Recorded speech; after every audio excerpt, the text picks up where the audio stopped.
নমস্কার, আমি অনিতা ঘোষ। সুরুচি বাংলা রান্নাঘরে সবাইকে সাদর আমন্ত্রণ জানাই। কোনো রকম ইস্ট ছাড়াই রেস্টুরেন্টের স্টাইলে নরম তুলতুলে নানপুরি আমি কিভাবে বানাবো সেই ভিডিওটি আপনাদের সঙ্গে আজ আমি শেয়ার করতে চলেছি। আসুন আমি এবার রান্নার দিকে চলে যাচ্ছি। আপনারা পুরো ভিডিওটি মিস না করে ফলো করতে থাকুন।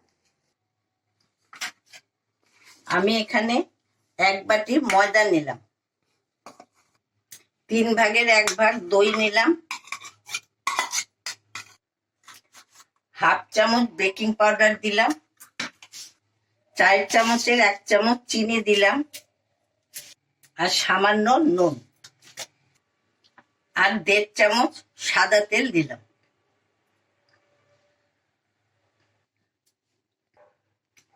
এই উপকরণগুলো দিয়ে আমি পুরো এটাকে ম্যাশ করে নিচ্ছি।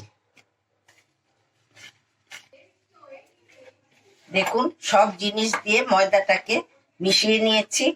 আচ্ছা, আপনাদের একটা কথা বলে রাখছি, আমি এটি ইস্ট ছাড়া করছি বলে আমি ঈষদুষ্ণ গরম জলে এটাকে মাখবো। আর যদি আপনারা ইস্ট না দিয়ে করেন তাহলে দুধ দিয়ে, গরম ঈষদুষ্ণ দুধ দিয়ে আপনারা এটা মাখতে পারবেন। আমি এখানে দই মিশিয়েছি বলে দুধ দিইনি, সেই জন্য ঈষদুষ্ণ গরম জল দিয়ে আমি মাখবো। জলটা আমি একবারে ঢালবো না, সামান্য একটু একটু করে জলটা দিয়ে দিয়ে মাখবো। দেখুন, এই ডোটি আমার মাখা হয়ে গেছে। এটা এরম ভাবে মেখে নেবেন, খুব শক্তও না আবার একদম তুলতুলে নরমও না। এই দেখুন, এরম ভাবে খুব ঠেসে ঠেসে মাখবেন।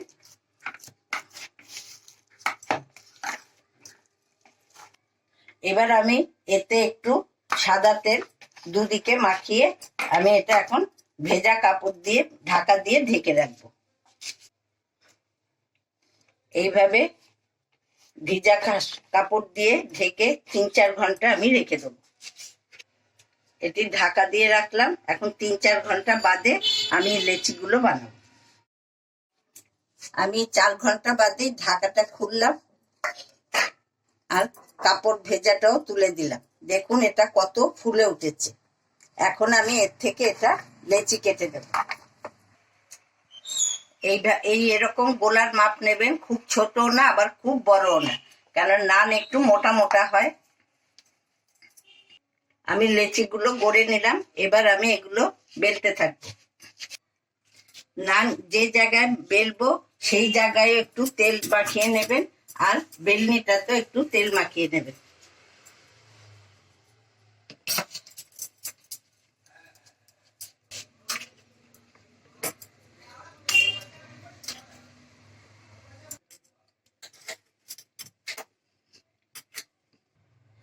এটা এরকম একটু মোটা রাখবেন।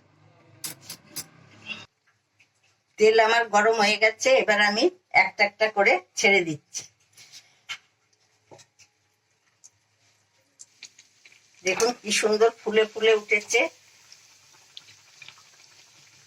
নান অনেক সময় সাদা সাদাও হয়। আপনারা যদি সাদা রাখতে চান তাহলে বেশি ফুলতে দেওয়া যাবে না, ফোলাতে গেলে একটু ব্রাউন কালার হয়ে যাবে। এবার আমি এটা তুলে নিচ্ছি, আর যেগুলো বেলে নিয়েছি সেগুলো একটা একটা করে এখন ভেজে নেব।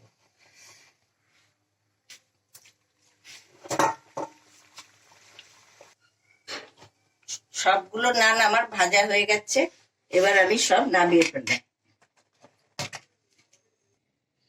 নানপুরি আমার রেডি হয়ে গেছে। নানপুরির সঙ্গে যদি চিলি চিকেন থাকে তাহলে তো কোনো কথাই নেই, খাওয়াটা একদম পুরো জমে যাবে।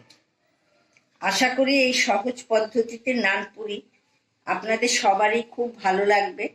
ভালো লাগলে প্রতিবারের মতন কমেন্টে জানাতে ভুলবেন না।